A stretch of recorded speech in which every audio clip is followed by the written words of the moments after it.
नमस्कार विद्यार्थी मित्रांनो, डॉक्टर सुशील स्पॉटलाईट या आपल्या यूट्यूब चॅनलवर तुमचं सर्वांचं स्वागत आहे. या लेक्चरमध्ये आपण स्पीकर आणि डेप्युटी स्पीकरबद्दलचे एक्झाम पॉईंट ऑफ व्ह्यू महत्त्वाचे मुद्दे बघूयात. आणि एकंदरीतच स्पीकर न्यूजमध्ये आहे आणि त्याच्यामुळे आपल्याला प्रश्न विचारला जाऊ शकतो है ना. गव्हर्नमेंट ऑफ इंडिया ॲक्ट 1919 म्हणजे ज्याला आपण मॉन्टेग्यू चेम्स्फोर्ड ॲक्ट म्हणतो, त्या ॲक्टनी स्पीकर आणि डेप्युटी स्पीकर हे पद निर्माण झालेलं आहे. खरं तर त्याला त्यावेळेस स्पीकर डेप्युटी स्पीकर म्हटलं जात नव्हतं, प्रेसिडेंट किंवा डेप्युटी प्रेसिडेंट असं म्हटलं जायचं. 1947पर्यंत हेच नॉमेनक्लेचर होतं, परंतु गव्हर्नमेंट ऑफ इंडिया ॲक्ट 1935नुसार हे नॉमेनक्लेचर बदललं होतं आणि याला स्पीकर डेप्युटी स्पीकर म्हटलं जावं अशी तरतूद करण्यात आली होती. पण 1947पर्यंत हा गव्हर्नमेंट ऑफ इंडिया ॲक्ट जो आहे 1935चा हा लागू झाला नाही, म्हणून 1919च्या कायद्यानुसार प्रेसिडेंट डेप्युटी प्रेसिडेंट ही नावं होती. त्याच्यानंतर दुसरी महत्त्वाची गोष्ट की भारताचे जे पहिले डेप्युटी स्पीकर आहेत तर ते सच्चिदानंद सिन्हा आहेत. 1921मध्ये ते झाले होते डेप्युटी स्पीकर. त्याच्यानंतर भारताचे पहिले भारतीय स्पीकर जे आहे ते विठ्ठलभाई जे पटेल झाले होते 1925मध्ये. तर हे एक महत्त्वाचं आहे. त्याच्यानंतर भारताचे स्वतंत्र भारताचे पहिले जे काही स्पीकर आहेत तर ते G.V. मावलनकर. तर ते एक लक्षात ठेवा आणि तेही आपल्यासाठी महत्त्वाचे आहेत. तर एकंदरीतच हा सगळा सिनॅरिओ स्पीकरबद्दलचा आहे. स्पीकरच्या बाबतीत दुसरी महत्त्वाची गोष्ट जी आहे ती म्हणजे काय की एकंदर स्पीकरची नियुक्ती कशी होते. म्हणजे स्पीकर हा लोकसभेचा हेड असतो.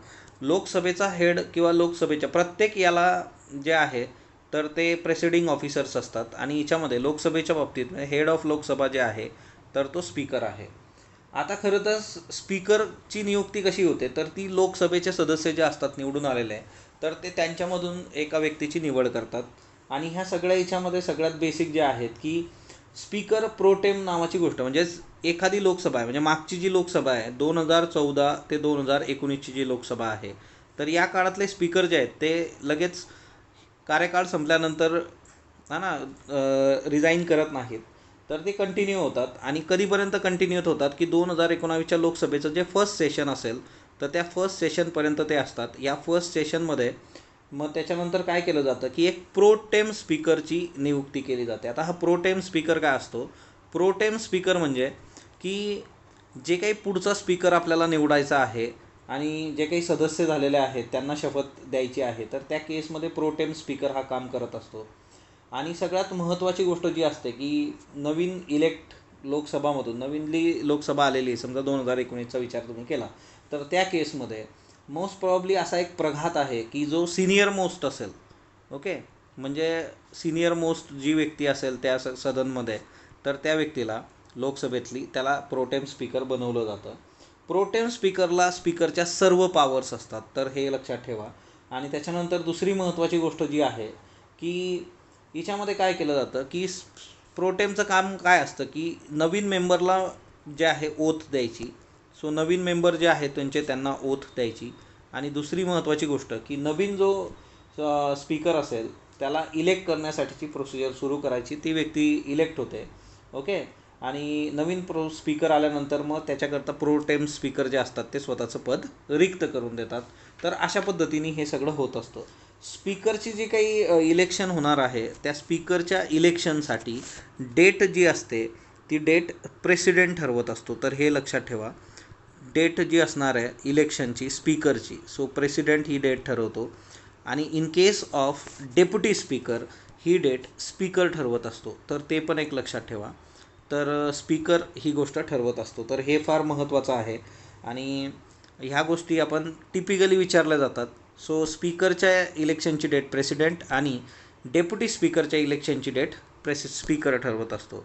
त्याच्यानंतर दुसरं महत्त्वाचं जे याच्यामध्ये आहे की ह्या सगळ्या याच्यामध्ये आता स्पीकर जो आहे तो स्पीकर त्याची जी कामं करतो तर ती कामं करत असताना स्पीकरला ज्या काही पॉवर्स आहेत त्या पॉवर्स कुठून मिळतात.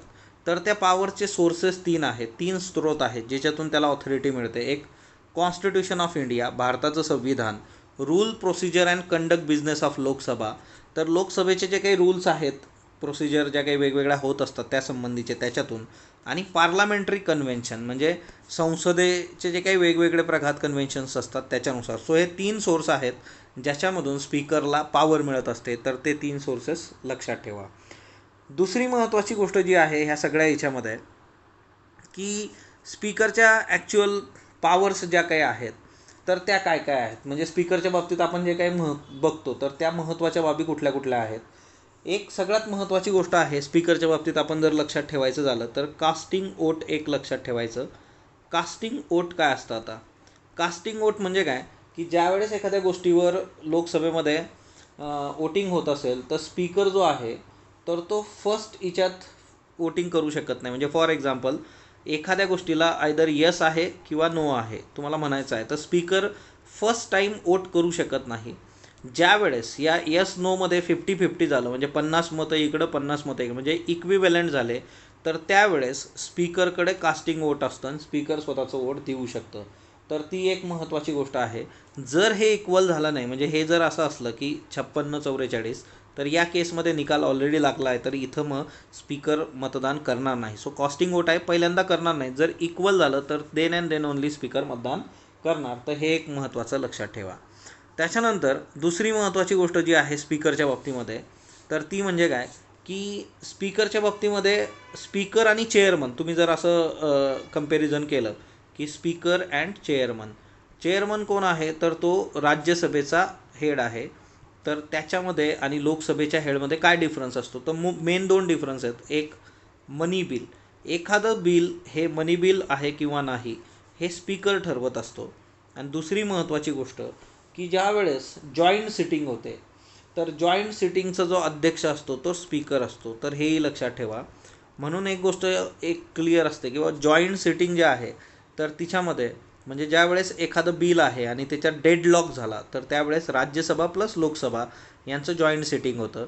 जॉईंट सिटिंग फार कमी वेळा झालेलं आहे आतापर्यंत तर तेही रेफरन्सेस तुम्ही बघू शकता. आणि जॉईंट सिटिंगचा अध्यक्ष हा स्पीकरच असतो. चेअरमनला तो काही अधिकार मिळत नाही. आणि मनी बिलच्या बाबतीत पण गोष्टी तशाच आहे की मनी बिल हे आहे हे स्पीकर ठरवतो.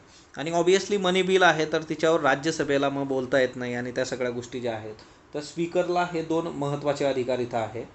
त्याच्यानंतर स्पीकरच्या बाबतीत दुसरी महत्त्वाची बाब जी आहे ती म्हणजे काय की तो स्पीकर जो आहे तो सिक्रेट सिटिंग पण बोलवू शकतो. जर सिक्रेट सिटिंग कधी आहे की हाऊस ऑफ लीडर जो असणार आहे ओके तर म्हणजे लीडर ऑफ हाऊस त्यांनी जर रिक्वेस्ट केली तर त्या केसमध्ये सिक्रेट सिटिंग बोलवली जाऊ शकते. आणि ज्यावेळेस सिक्रेट सिटिंग असते त्यावेळेस कुणालाही स्ट्रेंजरला अलाउड केलं जात नाही चेंबर लॉबीमध्ये. आणि याच्यासाठी जर एखाद्या स्ट्रेंजरला यायचं असेल एखाद्या तिसऱ्या व्यक्तीला तिथं यायचं आहे तर त्या केसमध्ये स्पीकरची परवानगी त्याच्याकरता लागते. तुम्हाला स्पीकरची परवानगी घ्यावी लागेल तर ते एक महत्त्वाचं आहे in case of secret sitting. तर ही एक गोष्ट लक्षात ठेवा. त्याच्यानंतर स्पीकरच्या बाबतीत दुसरा मुद्दा जो आहे तो म्हणजे की जे काही आहे 10th शेड्यूल जे काही आहे डिस्क्वालिफिकेशन है ना 10th शेड्यूल जे आहे आपलं तर त्या 10th शेड्यूलनुसार एखाद्याला मेंबर जो काही आहे एखादा सदस्य आहे लोकसभेचा तर त्याचं जर सदस्यत्व रद्द करायचं असेल तर त्या संबंधीचा जो काही अधिकार आहे तर तो डिस्क्वालिफिकेशन संबंधीचा तो स्पीकरकडे आहे. फक्त हिच्यामध्ये एक गोष्ट लक्षात ठेवा डिस्क्वालिफिकेशनच्या बाबतीमध्ये महत्त्वाची बाब अशी आहे की इन केस ऑफ स्पीकर आता सुरुवातीला ह्या गोष्टी फार क्लिअर होत्या परंतु 1992मध्ये सुप्रीम कोर्टाने याला ज्युडिशियल रिव्ह्यूच्या अंतर्गत आणलेलं आहे. तर ही एक बाब लक्षात असू देत. म्हणजे स्पीकरनी जर एखाद्या XYZ व्यक्तीला सांगितलं की बाबा त्याच्या सदस्यत्व रद्द केलं तर त्या केसमध्ये तो कोर्टात जाऊ शकतो सुप्रीम कोर्टात जाऊ शकतो. तर तेही एक लक्षात ठेवायचं. दुसरी एक महत्त्वाची गोष्ट आहे स्पीकरच्या बाबतीमध्ये ती म्हणजे काय की स्पीकर जो आहे तो कोरम कंप्लीट जर नसलं तर जे हाऊस आहे त्याला सस्पेंड करू शकतो है ना ॲडजॉर्न करू शकतो. म्हणजे आता कोरम काय गोष्ट असते तीही आपण बघूयात की कोरम काय असतं. तर कोरम म्हणजे काय की सफिशियंट नंबरमध्ये सदस्य तिथं उपस्थित हवेत. म्हणजे एकंदर लोकसभा असू देत किंवा लेजिस्लेटिव्ह असू देत काहीही असलं तर त्या केसमध्ये 1/10 लोक जे आहेत सदस्य जे आहेत तर ते तिथं प्रेझेंट असणं गरजेचं असतं. म्हणजे तुम्ही लोकसभेच्या बाबतीमध्ये जर विचार केला तर लोकसभेचा जे काही आपलं हे आहे की स्ट्रेंथ आहे लोकसभेची तर लोकसभेची स्ट्रेंथ जी आहे ती आता 545चा जर विचार केला तर मग याचा कोरम किती येणार तर मग 54.5 म्हणजे जवळपास 10% जे आहेत तर ते त्याचा कोरम आला की किमान 55 लोक तिथं पाहिजेत सभागृहामध्ये लोकसभेमध्ये तर आणि तरच कामकाज होऊ शकतो अदरवाईज नाही.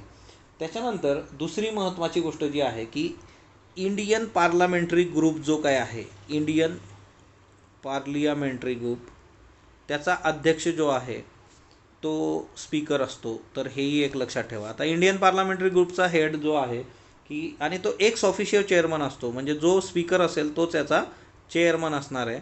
तर ती एक गोष्ट लक्षात ठेवा, इंडियन पार्लमेंटरी ग्रुपचा चेअरमन असतो. आता याच्यामध्ये दुसरा महत्त्वाचा मुद्दा असा आहे की मग हे काय असतं ना की जगातल्या दुसऱ्या ज्या काही पार्लमेंट्स आहेत बघा, हे इंडियन पार्लमेंटरी ग्रुप काय करतं, जगातल्या दुसऱ्या म्हणजे वर्ल्डमधल्या कुठल्याही ज्या काही पार्लमेंट आहेत त्यांच्याबरोबरचे जे काही कनेक्शन्स असतील, त्यांच्याबरोबरचे जे काही मिळून मिसळून तुम्हाला काम करायचं आहे, तर तिच्यामध्ये डायरेक्ट कनेक्शन जे आहे तर ते स्पीकरचं असतं. त्याच्यानंतर दुसरी महत्त्वाची गोष्ट जी असते की पार्लमेंटरी कमिट्या असतात बघा. तर ज्या काही वेगवेगळ्या पार्लमेंटमधल्या कमिट्या आहेत, या कमिट्यांचे जे हेड असतात ते त्यांची जी काही चेअरमन नियुक्ती जी असते ती स्पीकर करत असतो.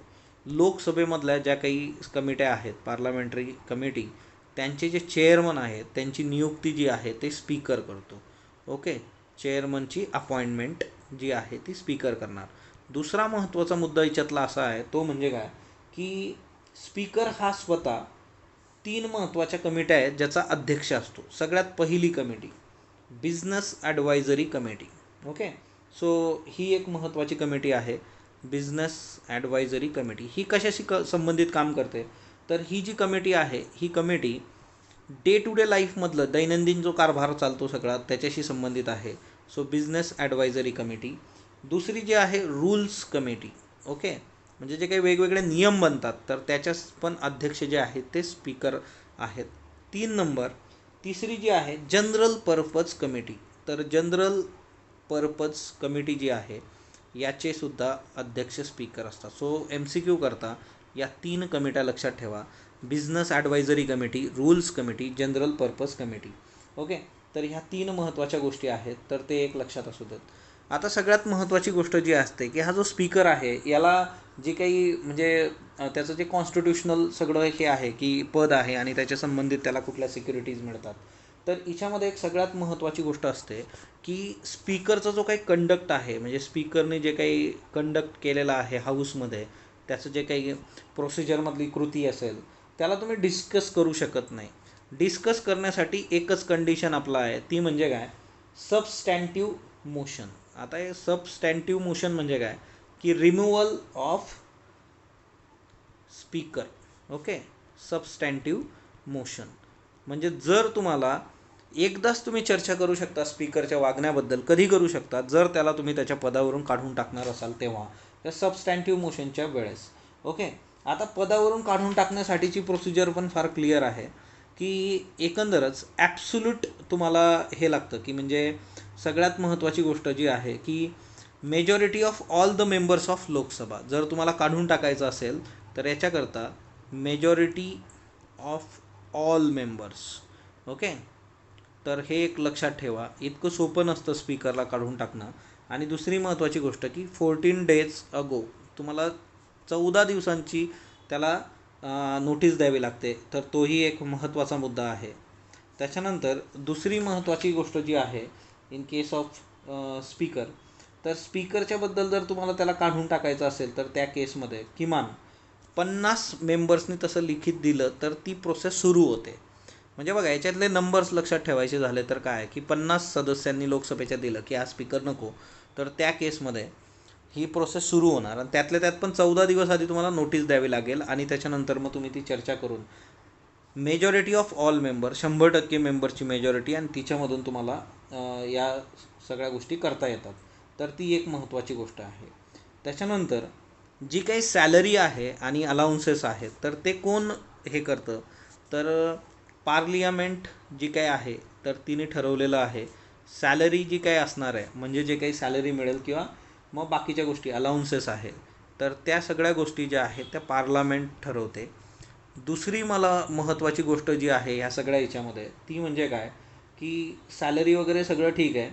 दुसरा महत्त्वाचा मुद्दा आहे की कन्सोलिडेटेड फंड ऑफ इंडियामधून ती चार्ज होते, म्हणजे याच्यावर वोटिंग करायची गरज नाही. ओके, तर हे पण एक लक्षात ठेवायचं की कुणाची सॅलरी कुठून जाते, consolidated fund of India. Okay, तर याच्यावर वोटिंगची गरज नसते, म्हणजे स्पीकरचं जे काही सॅलरी अलाउन्सेस आहे, कारण ती जाणारच कन्सोलिडेटेड फंड ऑफ इंडियामधून आहे. तर हा एक खूप महत्त्वाचा मुद्दा आहे. त्याच्यानंतर जे काही आहे की ऑर्डर ऑफ प्रेसिडन्स जी काही आहे, म्हणजे ऑर्डर ऑफ प्रेसिडन्सवर पण प्रश्न रेग्युलर असतात. ऑर्डर ऑफ प्रेसिडन्सचा विचार केला तर 7व्या नंबरवर ठेवलेला आहे स्पीकरला. कुणाबरोबर 7व्या नंबरवर ठेवलेला आहे तर चीफ जस्टिस ऑफ इंडियाबरोबर स्पीकर असतो 7व्या नंबरवर, है ना. ऑर्डर ऑफ प्रेसिडेंट्स म्हणजे स्पीकरच्या हिच्यामध्ये सगळ्यात महत्त्वाचं आहे की त्याचा रँक जो आहे तो हायर आहे कॅबिनेट मिनिस्टर्सपेक्षा, आणि प्राईम मिनिस्टर डेप्युटी प्राईम मिनिस्टरपेक्षा हायर नाही. ओके. आता ब्रिटनमध्ये काय आहे ना की जो स्पीकर असतो त्या स्पीकरला रिझाईन करावं लागतं, म्हणजे तो नॉन पार्टी मेंबर्स असतो in case of Britain. Okay. म्हणजे तो कुठल्याही पार्टीचा सदस्य नाही असं. भारतामध्ये तसं नाही आहे. आपल्या इथं कसं असतं की ते एक समजून घेतलेलं आहे आपण, पण रिझाईन वगैरे करावं लागत नाही मेंबरशिप ऑफ पार्टी. रिझाईन कशापासून, तर जे काही पॉलिटिकल पार्टी त्याची आहे त्या पॉलिटिकल पार्टीपासून रिझाईन करायची गरज नसते भारतामध्ये. ओके. ते आपण गृहीत धरतो, पण ब्रिटनमध्ये तशा गोष्टी आहेत आणि ते तुम्हाला लक्षात घेणं गरजेचं आहे. दुसरी महत्त्वाची गोष्ट जी आहे की जर रिझाईन करायचं असलं तर त्या केसमध्ये, आता स्पीकरला रिझाईन करायचं आहे, तुम्हाला काढून टाकायची गोष्ट सांगितली, रिझाईन करायचं असलं तर तो त्याचं रेजिग्नेशन कुणाला देतो, तो डेप्युटी स्पीकरला देतो. तर हे पण महत्त्वाचं आहे. ओके. आणि दुसरी महत्त्वाची गोष्ट, उद्या जर डेप्युटी स्पीकरला रिझाईन करायचं असलं तर त्याचं रेजिग्नेशन कोणाला देणार, स्पीकरला देणार. म्हणजे हे एकमेकाचा राजीनामा एकमेकांना देतात, स्पीकर आणि डेप्युटी स्पीकर. तर हे खूप महत्त्वाचं आहे. तर ती एक बाब लक्षात ठेवा. दुसरी महत्त्वाची गोष्ट जी असते की तुम्हाला सांगितलं की रिमूव्हल ज्या वेळेस आहे त्यावेळेस जे सबस्टॅन्टिव्ह मोशन चालणार आहे तर तिच्यामध्ये स्पीकर भाग घेऊ शकतो आणि स्पीकर फर्स्ट टाईम तिच्यात वोट करू शकतो. म्हणजे जसं कास्टिंग वोटची जी काही हे असते की ती गोष्ट त्यावेळेस नसते, पण तो एक मेंबर ऑफ हाऊस म्हणून पहिल्या याच्यामध्ये वोटिंग करू शकतो. तर ह्या बेसिक गोष्टी आहेत. ओके. दुसरी महत्त्वाची गोष्ट की डेप्युटी स्पीकरबद्दल जे आहे मी तुम्हाला सांगितलं की त्याची डेट जी आहे इलेक्शनची ती स्पीकर करणार आहे. रेजिग्नेशनच्या बाबतीमध्ये जे आहे ते उलटं आहे. डेप्युटी स्पीकरबद्दल दुसरी एक महत्त्वाची गोष्ट लक्षात घ्या, ती म्हणजे काय की डेप्युटी स्पीकर हा स्पीकरला सबऑर्डिनेट नाही. ओके. स्पीकरच्या अंडर डेप्युटी स्पीकर काम करतो असं नसतं. डेप्युटी स्पीकर हा स्पीकरला सबऑर्डिनेट नसतो, not subordinate to speaker. Okay. तर ही एक गोष्ट लक्षात ठेवा, म्हणजे याच्यामध्ये हायरार्की वगैरे असला प्रकार नाही आहे. ओके. तर ती एक फार महत्त्वाची गोष्ट आपल्यासाठी आहे. आणि ज्या वेळेस डेप्युटी स्पीकर म्हणजे स्पीकर नसताना स्पीकरच्या ॲब्सेन्समध्ये डेप्युटी स्पीकर सगळं काम बघतो त्यावेळेस त्याला सगळे स्पीकरचे अधिकार मिळतात. तर ही एक गोष्ट लक्षात ठेवा. ओके. तर हा एक महत्त्वाचा मुद्दा आहे. त्याच्यानंतर दुसरी महत्त्वाची बाब ह्या सगळ्या याच्यामध्ये जी आहे की अगेन डेप्युटी स्पीकरची सॅलरी पण कन्सोलिडेटेड फंड ऑफ इंडियामधून जाते. तर ती एक गोष्ट लक्षात ठेवा. आता सगळ्यात महत्त्वाचं की हे डेप्युटी स्पीकर आणि स्पीकर हे कोणत्या पार्टीचे असतात, तर डेप्युटी स्पीकर जो आहे आणि स्पीकर जो आहे तर टिल 10th लोकसभा 10वी लोकसभा जी होती तोपर्यंत हे दोन्ही पदं जे होते तर ते रुलिंग पार्टीकडे राहायचे. ओके. Ruling party. त्याच्यानंतर 11व्यापासून 11th लोकसभापासून काय झालं की याच्यामध्ये स्पीकर जो आहे तो रुलिंग पार्टीकडून येणार, म्हणजे जे सत्तेत आहेत त्यांच्याकडून रुलिंग पार्टीकडून स्पीकर असेल. तर दुसरा जो आहे तो म्हणजे डेप्युटी स्पीकर जो आहे तो मेन अपोजिशन पार्टीकडून राहणार. ओके. म्हणजे त्या पार्टीमधून निवडला जाईल. आता बघा हे काही फिक्स नियम नाही आहेत. ओके. मेन अपोजिशन पार्टी मुख्य म्हणजे बरेचसे असतात, तिच्यातला सगळ्यात मोठा जो असेल विरोधातला पक्ष तिच्यामधून. तर ती एक महत्त्वाची गोष्ट आहे. ओके. दुसरी महत्त्वाची गोष्ट, आता जर शपथ किंवा ओथ असा जर प्रकार आहे तर यांच्यासाठी कुठलीही सेपरेट शपथ नसते स्पीकर डेप्युटी स्पीकरसाठी. तर तीही एक बाब लक्षात ठेवा. त्याच्यानंतर एक पॅनल ऑफ चेअरपर्सन्स असतं बघा, तर ती पण एक महत्त्वाची बाब आहे. म्हणजे 10 लोकांचं एक पॅनल जे असतं चेअरपर्सन तर ते निवडलं जातं स्पीकरतर्फे. ओके. कशासाठी असतं हे पॅनल ऑफ चेअरपर्सन्स, जर स्पीकर डेप्युटी स्पीकर ॲब्सेंट असतील तर या 10 पैकी एक व्यक्ती कुणीही तिथं प्रिसाईड करू शकते, म्हणजे ते सगळं कामकाज चालवू शकते सभागृहाचं. पण फक्त ॲब्सेन्स असतील तेव्हा कुठंतरी आहेत, म्हणजे ते पदावर आहेत पण तिथं अवेलेबल नाही आहे. वॅकंट असताना नाही. वॅकंट असलं तर तुम्हाला नव्याने इलेक्शन म्हणजे ते निवडतील सगळे. तर ह्या काही बेसिक गोष्टी होत्या. जर वॅकंट असलं तर लोकसभा नवीन स्पीकर निवडणार. तर ह्या काही बेसिक गोष्टी होत्या स्पीकर आणि डेप्युटी स्पीकरबद्दलच्या. तर अशाच पद्धतीने आपण काही महत्त्वाच्या गोष्टी डिस्कस करत राहू. स्पॉटलाईट बरोबर जोडलेलं राहा. स्पॉटलाईटला लाईक करा, शेअर करा, सबस्क्राईब करा. धन्यवाद विद्यार्थी मित्रांनो.